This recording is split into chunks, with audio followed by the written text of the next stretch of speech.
module number 2, which we have started last class.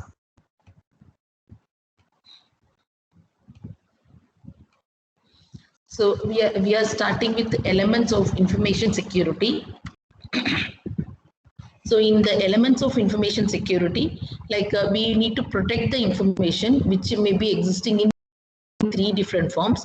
Maybe information may be stored in some servers or in some computers, in some hard disk.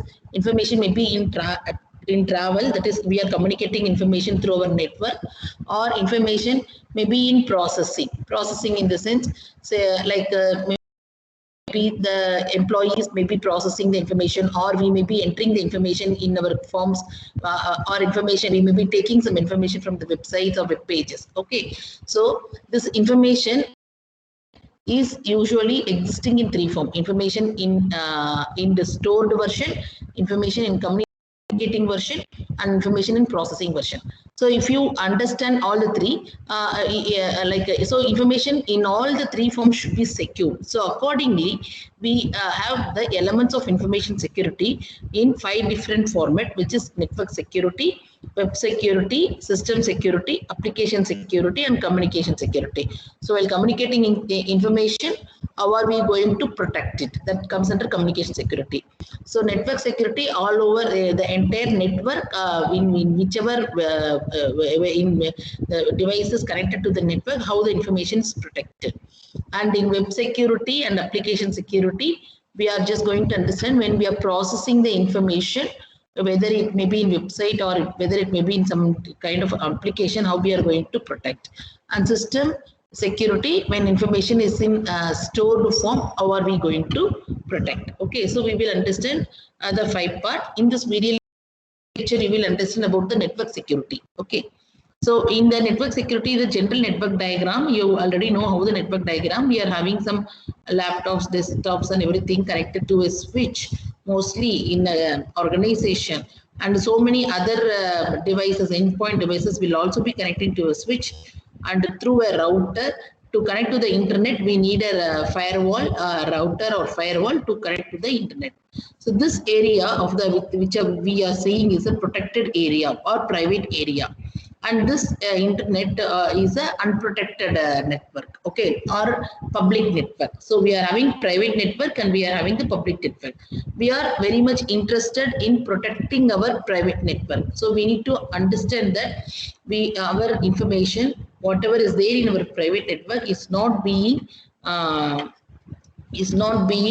accessed by someone in the public network. Okay, so our unauthorized, we have to prevent the unauthorized access. So this we call it as a network security. So in network security, what is our objective? Objective is to protect our network. So protecting will take in all the form. That is, we need to understand that information should be usable, and the information should be reliable, integrity, and safety of the network and data. Okay, so this is our objective in network security. And there is not a single solution, because as we have seen, so many endpoint devices, so many devices are connected in the network. We cannot say just I'm deploying this and my network is secure. So we need to have a multi-level layer of the security, so that we can ensure if one is failing to address the security, the other one is active always. Okay, so we want a multi-level security when we are talking on the aspect of the network. Okay, and this network security, whatever we are deploying, can be in the form of hardware or in the form of the software, and whatever may be, we need to understand that we are constantly updating the software, and we are constantly monitoring and maintaining the network. Okay. Now whenever we are talking about deploying the security devices, the main first and foremost thing what we need to understand is so many factors come into picture. As an organization, so many factors come into picture. First factor is that cost of the security devices. Okay, and what is the amount of the extra time, whether it needs extra time for processing, and whether my communication will be delayed, and what is the battery and disk size, whether it consumes lot of amount of memory space in my CPU. So all these concerns should be taken into care. So when we are designing the security devices, when we are trying to deploy security devices to an organization, we need to have a balance of all these things. And the foremost challenges when we are deploying is we need to purchase the security devices such that it is able to protect the entire network with all kind of possible attacks or threats. Okay, that should be the first objective. Second objective is that we need to deploy the particular devices such that it is not disturbing our normal communication, that is normal communication flow. So we want certain minimal level of speed, so that speed should be attained. That is the second challenge. Third challenge is that the memory, bandwidth consumption, battery consumption, everything, no, it should be optimal. It should not be too much used. It should be optimal. Fourth thing is that whenever we are deploying the security for some purposes, and if it is analyzing the traffic and doing the traffic, we need to ensure that the privacy of any particular customer or any party associated with the organization is always safe. It should not be delivered to anyone. Okay, so we need to ensure that it's private and it's not known to any other third party. So these are some of the challenges we need to understand when we are deploying the security devices, okay, in the network. So usually there are so many components, as I have told you, we are going to achieve the security in multi-layer, not as a single layer. And some of the components which we are going to understand now is antivirus and anti-spyware, and firewall, which we have seen in the first module itself. We understood what are the firewalls, how the firewall works, what are the types of the firewalls, advantages and disadvantages of the firewall. And you can also implement intrusion prevention system and intrusion detection system, and you can also have a virtual private network to protect the secure communication or remote access, and you can check for the communication security using the encryption and decryption protocols. Okay, so now let us understand how each and every devices are working and what are the types. Okay, so first is that antivirus, anti-malware. You know, antivirus is nothing but a software or a program, so which will be installed in a computer or in a server. So what this antivirus will do is all that this antivirus system will be having a set of database. It will be having a database. Inside the database, it will be having some certain pattern of the viruses. Okay, certain bit, some combination of the bits which can be a virus. Okay, so some known pattern, some known virus which was already reported will be there stored in the database. So what the antivirus software will do is, when we are running a program or when we are trying to execute a program, it will simultaneously check whether this pattern, any of the pattern is matching with the database. If any of the pattern in the program what we are running, the user program we are running, and the database pattern matching, under that case this antivirus software, what it will do is it will report, it will first of all quarantine, that is, it will take that particular program, it will stop the program execution. It will just say this has been quarantined, and sometimes it will delete also, and it will wait for the user to take decision whether to allow to run the program or whether to delete the program. So according to the user's response, it will act. Okay, so this is the job of the antivirus. So basically, it is just performing the scanning of the files or the program when the program or files is in execution. Sometimes when we are trying to download a file which comes as an attachment, or when we are trying to download a file from the website also, if you are installing antivirus in your laptop, then this antivirus software will be running this scanning. We will try to scan the file before downloading, and then only it will try to download the file. Okay, so this is the main job of the antivirus. So this antivirus is doing this detection, or the main what are the different things the antivirus will do is, first is that it will do signature based detection. Signature is nothing but known set of patterns. Okay, so some patterns will be there which was reported as a virus already. So with the known pattern, it will check whether that pattern is matching with the current user program or user file. Okay, that is a signature based detection. So it will check all the files which are executable, because as I have told you earlier, virus will be affecting only the executable program. Okay, when the program executes, so it will check all the file which are executable file, that is .exe file, and it will validate whether it is in the list of viruses or any other types of the malware. Okay, so if it finds something is mismatching, that is something is matching with the known pattern, there or some misbehavior is there, then it will be called as a virus. It will report there is some virus existing in the file. Okay, heuristic based detection. Sometimes what will happen is this database of the antivirus may not have that pattern, but this program looks suspicious in the sense like there is some suspicious code, like this program is trying to call so many other functions from one point, another point, deliberately it goes to so many functions. Under that case also this antivirus will be keep on checking.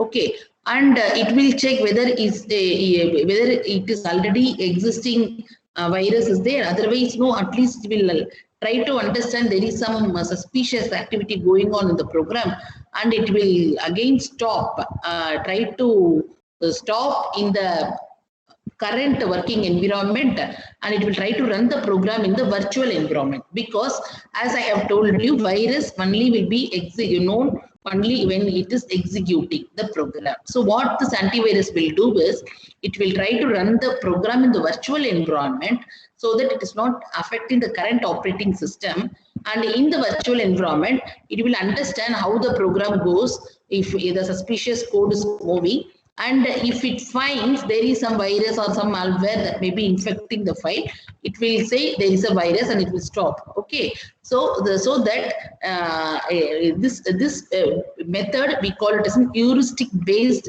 detection. Heuristic based detection is useful whenever there is no pattern, already known virus is not there, but still there is a suspicious code running. So this code it will allow to run, because if the program is not running, it cannot able to detect whether it is virus or not. Only program is running, virus will try to affect. So it will allow the program to run, but not in the real-time environment, instead in the virtual environment. That is a heuristic based detection. Third one is the behavioral based detection. Behavioral based detection usually it comes along not with the antivirus software.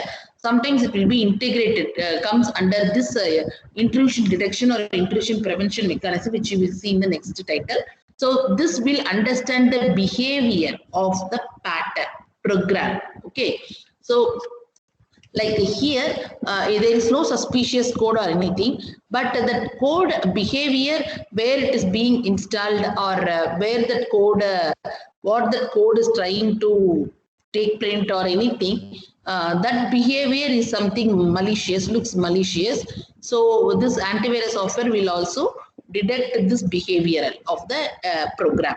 Number 4 is sandbox detection. The sandbox detection is something similar to heuristic detection. So if whenever there is some behavioral detection, so whenever there is some application which may not be, may be suspicious, or which may be virus or may not be virus, antivirus did not know to take decision. What it will do is it will put inside the sandbox, and it will query to the user whether it is the valid program or not. If the user says yes, it is a valid program, then it will get back that to the real environment. If the user denies that it is not his own program, then it will put under the quarantine, and after some time it will delete the program. This is a sandbox detection. Next is data mining. Data mining, as the name implies, if you are having so much set of data and using data mining techniques, it will check whether the program, whatever is running, is malicious or not. Okay, so these are the 5 different detection or 5 different jobs the antivirus will take care of. Okay, so that is about antivirus system. The next the next security device we are going to understand, which you are going to deploy in network security, is intrusion detection system and intrusion prevention system. So as the name implies, if there is an intruder in the sense unauthorized person outside in the internet or trying to have access, okay, sometimes through backdoor, okay, he is not coming directly, he is entering to the system through backdoor. So if there is an intruder, we can, if you deploy intrusion detection system abbreviated as IDS or intrusion prevention system abbreviated as IPS. So if IDS and IPS are there, it can detect or prevent. Okay, so as the name implies, IDS is able to monitor, detect that the intruder is has entered, and it will report to the management. Okay, whereas IPS, what it will do is it will monitor, it will detect that the intruder, this may be an intruder, and it itself will take the decision before reporting. It itself will take the decision whether to cut that connection, whether to drop that packet, whether to deny the traffic. So these kind of decision it will take, and then only it will report to the management. So this is the difference, whether we are only detecting and telling, reporting to the management that some intruder have entered into our private network, or whether we are preventing the intruder to take any data from the network, from our devices. So this is the difference between IDS and IPS. So this IDS and IPS are almost the same. Till what point? Stage 1, stage 2. Only in stage 3, both are different. Stage 1 is monitoring the network for any intruder. Okay. So IDS will also work in the similar fashion. IPS will also work with the similar fashion. Stage 2 is nothing but understanding whether it is an intruder or not. So checking for intruder. That also both will do with the same detection method only. Third thing is that here it is stage 3, IDS is different, IPS is different. What IDS is doing, it will just monitor, understand, and it will report. Whereas what IPS will do, it will decide on whether to allow the traffic or whether to deny the traffic. Okay, so you can see from this diagram, this is a common area, that is both will read the network packet and compare the content to a database of the known thread. This till stage 1, stage 2, everything is common, whereas stage 3 both are different. So what IDS are doing? IDS are detection and monitoring tools only. These tools do not take action on their own. They will not take action on their own. IDS requires a human or another system to look at the result. So it will just report, and someone will take care of the decision. What IPS is doing? IPS is a control system. It is not a monitoring tools alone. It is a control system. The control system accepts and rejects a packet based on the rule set. So it will have certain rule set similar to the firewall, and it will check whether this allowed, this can be allowed, or this cannot be allowed, and accordingly it itself will take the decision whether to allow the traffic or deny the traffic. Okay, so that is the IPS. So IPS requires that the database gets regularly updated with new threat data. So IPS rule set will be stored in some database. So always know any traffic is coming inside, it will check with the existing rule set which is stored in the database, and it will take the decision whether to allow the traffic or whether to deny the traffic. Okay, so therefore this IPS, what it will do is it has to be updated regularly. Okay, so if there is a new threat report anywhere all over the world, that need to be updated in the IPS. So that we need to take care of. Now, whether these two are important, should we deploy it? Yes.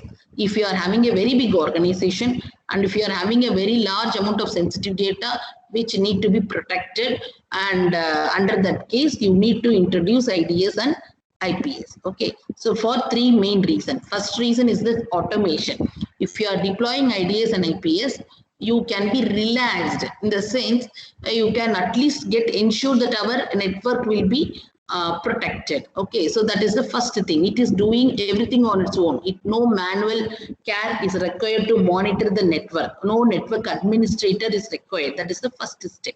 Second step is compliance. So it is required if any organization is maintaining some sensitive data like third-party data like customer data and everything, it is a mandatory format that they need to have some protection mechanism like IDS and IPS. So if IDS and IPS are deployed, then you can very well say that you are following all the security rules reported by the government agencies. Okay, that is a compliance.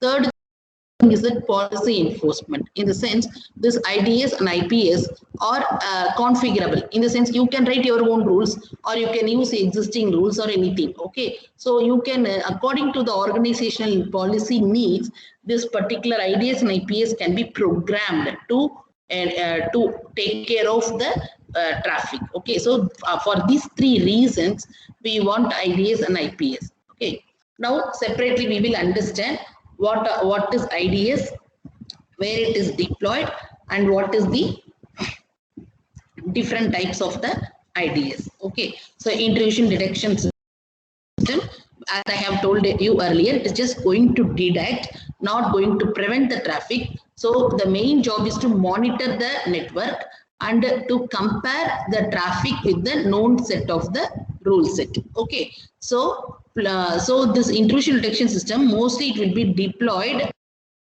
not inline. See, from internet, this is the line where the traffic will go.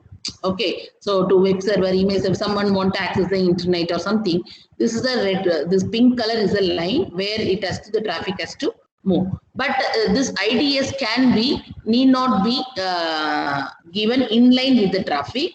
It can be taken as some tab in some switch, like it can be connected to some switches or in some part of the network which connects to the network. So that what will happen is, whatever traffic packets is coming through this line, that will be tapped by this IDS, but this traffic will not be disturbed. Okay, this is going here also, and the copy of the packet will be going here also. So the current flow of the traffic is not at all disturbed.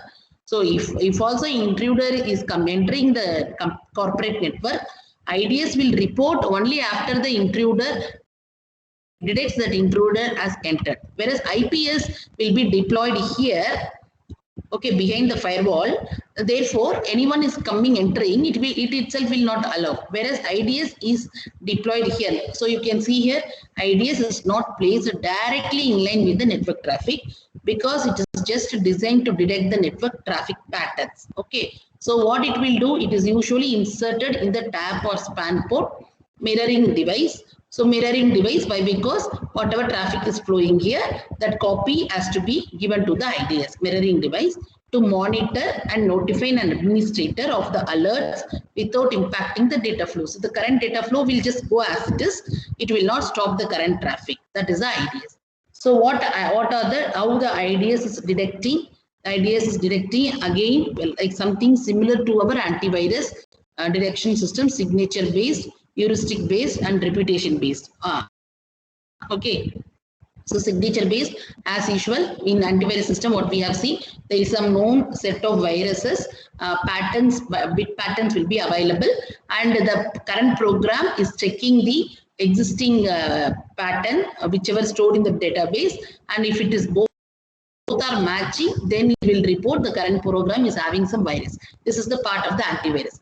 Now, the signature bit detection is something similar to the same thing, but instead of bit pattern, we cannot say it's only bit pattern, because we are going to now check on an intruder.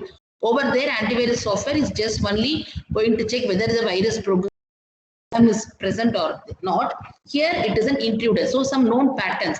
If a normal people are accessing the system, then username, password, first time itself they will enter it correctly. If unauthorized access user wants to access our system, first time itself may not do. He will try it for 2-3 times failure. So accordingly, these are all the hint to understand that some intruder may be present in our network. Okay, so there are certain hint. So already known set of patterns, known set of pattern of the attacks will be there in the database of the intrusion detection system. And now a traffic comes with the same kind of pattern, it will report to the management. Okay, that is the signature based detection. So signature based detection relies on a pre-programmed list of known attack behavior. So some behavior which is already known, only that will try to detect. Okay. So the only disadvantage of the signature based is if by chance you are not updating the database with the new threats, okay, with the new attacks, then it cannot able to detect. Or if a first time the attacks are happening, there is a new attack happening, it cannot detect. So this is the disadvantage of the signature based detection. So to overcome this disadvantage, you can go for heuristic behavior or behavioral anomaly based intrusion detection system. So here what will happen is it will be just checking with some idea, like maybe how it will get trained with some known authorized access to the network and unauthorized access to the network. So if it finds someone is not coming in the track, someone is using something, is using, trying to you say, for example, as an employer, I will be allowed to only access some few kind of the system. I may, if I want to have access to database server or some other financial server, under that case, I need to take accounts permission from the management. Okay, so these things will be known to the IDS. If something is not matching, it's not going in line, then it will understand there is something illegally happening. So that may be because of the intrusion. So it will try to report. This is the heuristic or anomaly based intrusion detection system. So so this will detect for unknown pattern or unknown threats or newly coming threats also it will able to detect. But bigger disadvantage in heuristic basis, most of the time it will give false positive. False positive in the sense is actually not an intruder. He is a authorized person to have access to the respective files or programs, but because of he is doing it for the first time. See, I am a new employee joining, I have authorization to enter into the database server and check what is there in the database server because I am a database developer, DBA developer, but this IDS did not know that I have a permission. So for the first few times, no, it will report that I am an intruder. Okay, so I am an intruder from this IP address is trying to open. So that is the heuristic base. Most of the times it will give false positive. Okay, it will say some intruder, so it is positively replying, but it is false. Okay, that we call it as a false positive. So it suffers from false positive. Third is the reputation base. Reputation base is nothing but actually it will track for some files or some programs which are having so much of reputation that comes under reputation base. Okay. Next is what we have seen earlier is the detection method. Now, depending upon where we are deploying the IDS, we have two types of the IDS. One is NIDS, in expansion network based intrusion detection system. So network, or number two is HIDS. HIDS is nothing but host based intrusion detection system. So it's very simple. Whether you are deploying the IDS in the network, okay, in the network traffic, or within a single end user, that is in a single computer, whether you are deploying or you are deploying in the network. Okay, so if you are deploying in the network, obviously what you need to do, you need to use some switch, you have to take a tap of the switch and you have to use the IDS. That is the network based IDS. In the host based IDS, what you will do, you are going to introduce IDS in a single computer. Okay, so you will have some portion of the computer, this host running the IDS also, but at the same time, it is not going to disturb your running program. But simultaneously, this IDS also will be running. Okay, so this is host-based IDS. The difference is that host-based IDS will protect only one single host, not the entire network. So if you want to protect your entire network, no other go, you are going to use NIDS only, which will protect the entire network.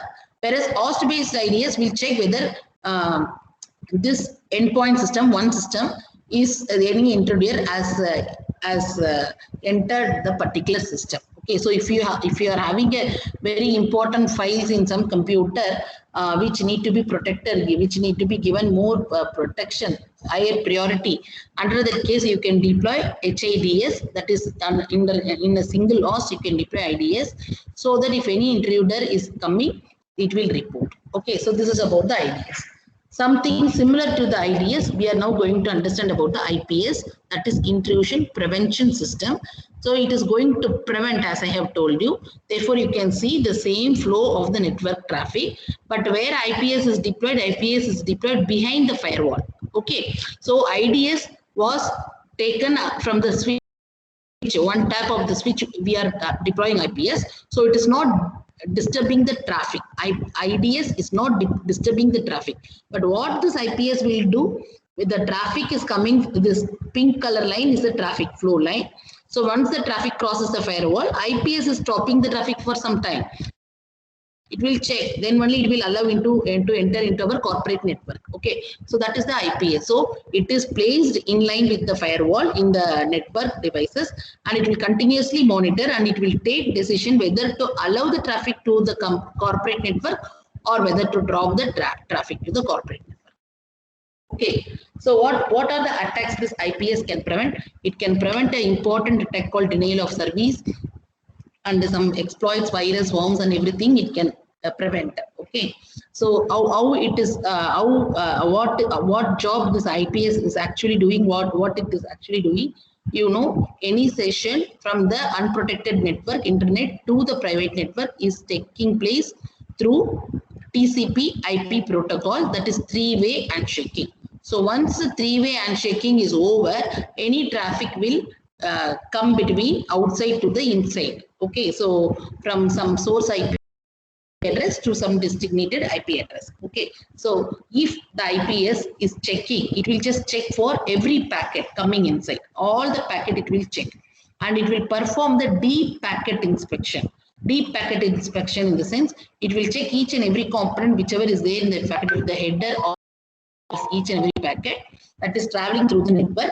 And if it finds any packet is suspicious, what it will do, it will first of all terminate the TCP session. It will not allow any more packet. That is the first job it will do. First, once the TCP session is completed, packet will start coming from source IP to the destination IP.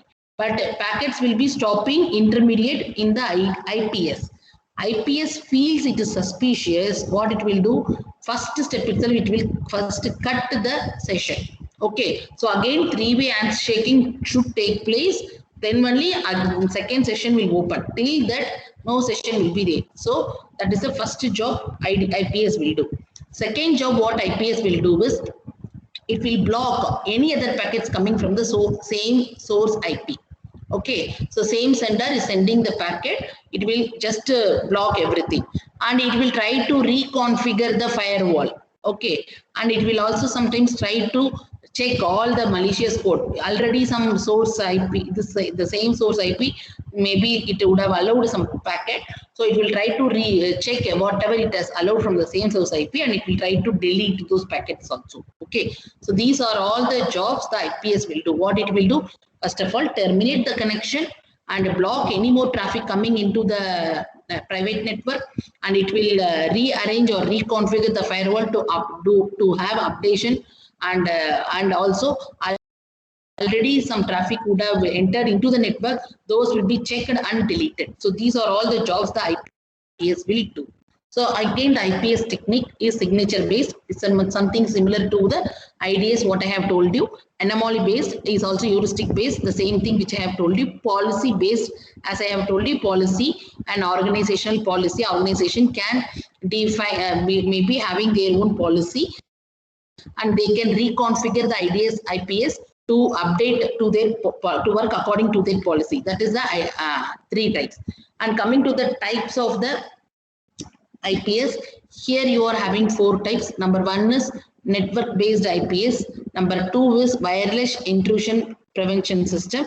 Number three is network behavioral intrusion prevention system. Number four is host based IPS.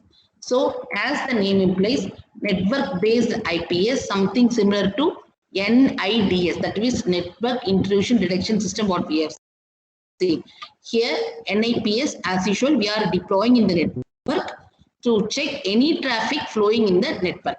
Okay, so it will check for any traffic flowing in the entire network, connected to this entire network, and it will analyze. How it is going to analyze? It will check for the protocol activity. Protocol activity in the sense, depending upon the protocol, whether it is HTTP protocol or FTP protocol, what is the permission allowed. So accordingly only it will monitor the traffic, and accordingly only it will try to approve the traffic or deny the traffic. Okay, so it is going to analyze everything in the protocol based analysis. Okay, so throughout the network, because it is a network based IPS, it will take throughout the network. So it will gather all the information. Okay, gather all the information whichever is connected in the network. When there may be number of computers, number of printers, so many things may be there, application, operating system. So it will gather the information from all the hosts and understand which are all the permitted protocols, because it is going to do analyze using protocol activity. So it will understand what are all the permitted protocols, and depending upon the permitted protocols only it will take the decision whether to allow whether this protocol is allowed for this respective hosts, and whether we can give send it or not. Okay, and also this NIPS will maintain a log information, and sometimes if it will keep on checking the log information also to understand whether there is any suspicious activity. Say for example, if a third party malicious attacker has created a session, that is he completed three-way handshaking, and he is trying to do denial of service attack by sending so many number of packets, unwanted packets. So what this IPS will do is it will check why this person is sending so much amount of packet of the same type of the protocol addressing to the same destination IP. Okay, so accordingly it can stop that respective. If it finds it is suspicious connection, it will stop, terminate the connection, and do the activities what we have discussed in the last slide. Okay, so but what is the disadvantage of the IPS? Whenever you are having a traffic which is encrypted, this IPS cannot detect. Okay, we need to have a traffic which is not encrypted, only then IPS can able to detect. If you are going, it cannot analyze any traffic, any files which is encrypted. That is the number one. Number two is that if there is a large amount of traffic, loads and loads of traffic, it will become slow down. Therefore, it will contaminate the entire network. That is number two. And if IPS itself is being attacked, nothing can be done. So these are the disadvantage of the IPS. Next is wireless IPS. Wireless IPS is mainly for if you are having wireless network, Wi-Fi network, you will go for wireless IPS, because to present if there is any misconfigured devices, wireless devices, you will go for wireless IPS. Next is network behavioral IPS. As the name implies, it will check whether there is any misbehavior in the network activity. Network flow should go, but is there any misbehavior? Say for example, there are some 10 routers in your organization. Okay, 10 routers in your organization. Only one router is being redirecting all the traffic. All the other 9 routers are not at all having the traffic. So this is something not a normal network behavior. It is something abnormal network behavior. So this kind of behavioral logs it will check, and it will detect those behavioral, and it will be reporting. It will be redirecting the traffic under that case, or it will be reporting, or it will take some decision according to the inconsistent happenings inside the network. That is network behavioral IPS. Finally, host-based IPS, as I have told you, it is deployed under a single computer. If you want to have protect only a single computer, then you will go for a host-based IPS. Okay, so it will take care of any damaging that happening to the single computer. That's it. So now the next question is, can IDS and IPS work together? Yes. Okay. And also I have told you IPS is behind the firewall. What IPS is doing? IPS is checking certain rule set and comparing the traffic and taking the decision to deny or allow the traffic. Okay. The same thing is what firewall is also doing. So why can't we combine both the things together to have it as a next generation firewall? So this next generation firewall was first of all reported in 2003 by grantor, okay, so now it is in existing. Now next generation firewall is in existence. Like this firewall is going to do all the activity. It will do a firewall activity. It will do intrusion detection and intrusion prevention activity also. Okay, so that is the thing. The next one is that the next network activity which we can report is virtual private network. So for virtual private network, okay, so I will tell you what is virtual private network. Say for example, you can carefully listen what I am trying to say, because I think I am not given a slide. You can just listen. We will also discuss this in the next class. Okay, so say for example, you're working in an organization and you are trying to upload some file, download some file from a file server. There is a file server. You are using the file server which is also connected in the same network in your organization. So within the organization, you are having a private network. Okay. And outside your organization, it's an internet, which is a public network. So within an organization, everything is private. So you're protected because you're having so many network security devices. You're protected.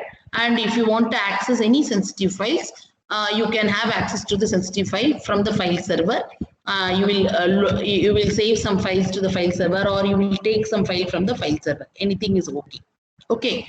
But if you want to have a remote access, now you are working from home. Okay, so you are working from home, you are connecting, you want to do access to your office, you are connecting through your office network through a public network.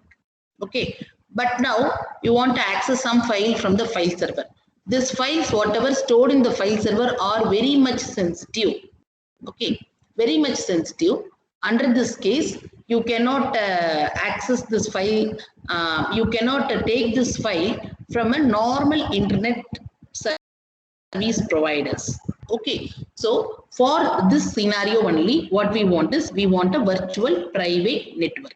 Okay, so this virtual private network will be encrypting all the connection, like once you are in virtual private network, you can access all the it something looks like in private, you are sitting inside the private network, but as such you are accessing your private network using your public network only. Okay, so I think I will stop with this for today's lecture, this video lecture, and the next lecture we will see after in the next class. Okay, because I have to tell more in this video also in VPN, which I will tell you